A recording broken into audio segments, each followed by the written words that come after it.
Hi dear viewers, welcome to my channel Rajesh English club. Dear viewers, ఇంగ్లీష్కి సంబంధించినటువంటి complete info అనేటువంటిది మన channel ద్వారా మీకు లభిస్తూ ఉంది. అయితే ఈరోజు క్లాస్లో మీకు పర్టికులర్గా ఇంగ్లీష్ సబ్జెక్ట్ అనేటువంటిది ఏం చెప్పట్లేదు, కానీ మీరు ఒక టెట్ ఆస్పిరెంట్ అయితే త్వరలో జరగబోయేటువంటి టెట్ ఎగ్జామ్స్కి మీరు అపేర్ అవుతుంటే మీరు తెలుసుకోవాల్సినటువంటి 10 ఇంపార్టెంట్ అండ్ యూజ్ఫుల్ ఇన్స్ట్రక్షన్స్ అనేటువంటివి నేను ఇప్పుడు ఇస్తూ ఉన్నాను. టెట్ రాసే ప్రతి ఒక్కరూ ఈ 10 పాయింట్స్ని ఖచ్చితంగా గుర్తుంచుకోవాలి, వాటిని ఫాలో కావాలి. మరి ఇంకెందుకు ఆలస్యం, ఆ 10 పాయింట్స్ ఏందో చూద్దాం. ఫస్ట్ పాయింట్ గుర్తుంచుకోండి, మీరు ఏ ఎగ్జామ్కి వెళ్తున్నా ఎంత బాగా చదివినా హరీబరిగా ఎగ్జామ్ సెంటర్కి వెళ్ళకూడదు. దట్ ఇది ఒక computer based examination, right? So మీరు ఖచ్చితంగా 90 మినిట్స్ ముందే ఉండాలి, అంటే 1.5 అవర్ ముందే అక్కడ ఉండాలి. ఎందుకంటే మీరు లోపలికి వెళ్ళి మీకు ఇచ్చినటువంటి ఆ ల్యాబ్లో కంప్యూటర్ ఎలా ఉందో చూసుకోవాలి, వాటి కరెక్ట్ లాగిన్ కావాలి. సో ఈ మ్యాటర్ అంతా ఉండదు కాబట్టి మీరు ఖచ్చితంగా ఎగ్జామినేషన్ సెంటర్కి 90 మినిట్స్ కంటే ముందే అక్కడ ఉండాలి, ఎట్లాంటి హరీబరీ లేకుండా. నెక్స్ట్ సెకండ్ పాయింట్ గుర్తుంచుకోండి, మీరు హాల్ టికెట్ తీసుకెళ్తారు, తీసుకెళ్ళాక మీరు తెచ్చినటువంటి హాల్ టికెట్ మీదని గ్యారంటీ ఏంటి? సో వాళ్ళు వెరిఫై చేసుకోవాలి కదా. కాబట్టి వెరిఫికేషన్ ప్రూఫ్, ఐడెంటిఫికేషన్ ప్రూఫ్ అనేటువంటిది ఖచ్చితంగా మీరు తీసుకెళ్ళాలి. సో ఆధార్ కార్డు మీ అందరికీ ఉంటుంది కాబట్టి ప్రతి ఒక్కరూ మీతో పాటు ఒక ఆధార్ కార్డుని తీసుకెళ్ళండి. సో రేషన్ కార్డు అయినా తీసుకెళ్ళొచ్చు, బట్ రేషన్ కార్డు కొంతమందికి ఉండొచ్చు ఉండకపోవచ్చు, ఆధార్ అయితే అందరికీ ఉంటుంది కాబట్టి సో మీరందరూ తప్పనిసరిగా ఆధార్ని దగ్గర పెట్టుకొని వెళ్ళండి.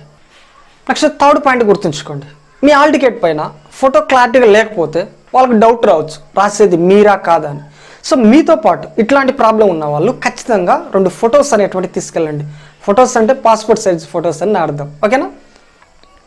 నెక్స్ట్ ఫోర్త్ పాయింట్, మీ వస్తువులకు మీరే బాధ్యులు, అవి పోతే వాళ్ళకి ఎట్లాంటి రెస్పాన్సిబిలిటీ లేదు. సో మీతో పాటు విలువైన వస్తువులు కనుక తీసుకెళ్తే సో వాటిని వాళ్ళు అలో చేయరు, వాటిని ఎక్కడో బయట పెట్టాలి. ఒకవేళ పోతే చాలా బాధపడాల్సి వస్తుంది, కాబట్టి మీరు అట్లాంటి విలువైన వస్తువులు ఏవి మీతో పాటు తీసుకెళ్ళొద్దు. గుర్తుంచుకోండి, ఫిఫ్త్ పాయింట్, ఇంపార్టెంట్ పాయింట్, ఎటువంటి ఎలక్ట్రానిక్ గ్యాడ్జెట్స్ని లోపలికి అలో చేయరు. మీ మొబైల్ ఫోన్స్ కావచ్చు, బ్లూటూత్స్ కావచ్చు, ట్యాబ్స్ కావచ్చు, ప్రోగ్రామ్డ్ క్యాల్కులేటర్స్ కావచ్చు, పేజర్స్ కావచ్చు. సో ఇటువంటి ఎట్లాంటి ఎలక్ట్రానిక్ గ్యాడ్జెట్స్, స్మార్ట్ వాచెస్ కావచ్చు, వేటిని కూడా లోపలికి అలో చేయరు, కాబట్టి వీటిని మీరు తీసుకెళ్ళకపోవడమే బెటర్. నెక్స్ట్ పాయింట్ గుర్తుంచుకోండి, ఏ ఎగ్జామ్కైనా వెళ్ళేటప్పుడు చెక్ చేస్తారు కదా, సో ఇక్కడ కూడా ఖచ్చితంగా ఫ్రిస్కింగ్ అనేటువంటిది ఉంటుంది. సో మీరేమైనా ఇన్నర్గా ఏమైనా తెచ్చుకుంటే సో వాటిని గుర్తించడం కోసం ఖచ్చితంగా చెక్ చేస్తారు. సో అట్లాంటి ఆలోచనలు ఏమైనా ఉంటే సో లోపల ఏమైనా పెట్టుకుందాం అనుకుంటే మటుకు అట్లాంటి ఆలోచన చేయమాకండి, వేటిని అలో చేయరు, ఖచ్చితంగా తరోగా చెక్ చేస్తారు. Next seventh point, frequent use of toilets.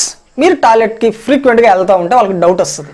ఆ రూమ్లో మీ ఫ్రెండ్స్ ఉంటే రారా అలా బయటికి వెళ్ళి మాట్లాడుకుందాం, అక్కడ ఆన్సర్లు ఎక్స్చేంజ్ చేసుకుందాం అనుకుంటే కుదరదు, వాళ్ళకి డౌట్ వస్తే మీరు ఖచ్చితంగా డిస్క్వాలిఫై అయిపోతారు. కాబట్టి మీకు ఏదైనా ప్రాబ్లం కనుక ఉంటే ముందే ట్యాబ్లెట్స్ తోటి నయం చేసేసుకోండి. సో ఇట్లాంటి ప్లాన్లు మటుకు అప్లై చేయొద్దు అక్కడ. నెక్స్ట్ ఎయిత్ పాయింట్, ఎగ్జామ్ జరుగుతుంది, 1 అవర్ గడిచింది, ఎగ్జామ్ రాశారు, మీరు అప్పుడే రాశారు, క్లవర్స్ కదా కొంతమంది ఉంటారు. సో ముందే మొత్తం పెట్టేస్తారు, నేను వెళ్తానంటారు, కానీ వెళ్ళకూడదు, అలా కుదరదు. ఎగ్జామ్ కంప్లీట్గా అయ్యేంత వరకు మిమ్మల్ని ఎగ్జామ్ బయటికి అనుమతించరు. కాబట్టి మీరు 2.5 అవర్ అనేటువంటిది ఖచ్చితంగా రాయాలి. కాబట్టి ఉన్న టైం మొత్తం ఉండి ఆలోచించి ఎగ్జామ్ అనేటువంటిది రాయండి. Next 9th point, very very important point, ఒకవేళ టెక్నికల్ ప్రాబ్లం వస్తే, ఎందుకంటే ఇది కంప్యూటర్ బేస్డ్ ఎగ్జామ్ కదా, సో ఏదైనా ప్రాబ్లం రావచ్చు, మానిటర్ డిస్ప్లే సరిగా లేకపోవడం, నెట్ ప్రాబ్లం రావడం, సిస్టమ్ ప్రాబ్లం రావడం, ఇట్లాంటివన్నీ కూడా జరగవచ్చు. సో అట్లా జరిగినప్పుడు మీరు ఖచ్చితంగా వెంటనే ఇన్విజిలేటర్కి ఇన్ఫార్మ్ చేయాలి. అక్కడ దీనికి సంబంధించినటువంటి టెక్నీషియన్స్ ఉంటారు, వాళ్ళు దాన్ని సార్ట్అవుట్ చేస్తారు. ఇది మనకు మెయిన్ ఇంపార్టెంట్ పాయింట్.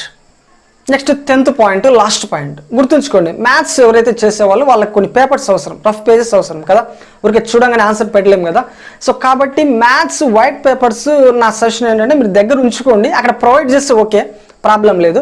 ఒకవేళ ప్రొవైడ్ చేయకపోతే వాళ్ళు కనుక అలో చేస్తే మ్యాథ్స్ ప్రాబ్లమ్స్ చేయడానికి మీకు యూజ్ అవుతాయి కాబట్టి సో వీటిని దగ్గర ఉంచుకోవడం బెటర్.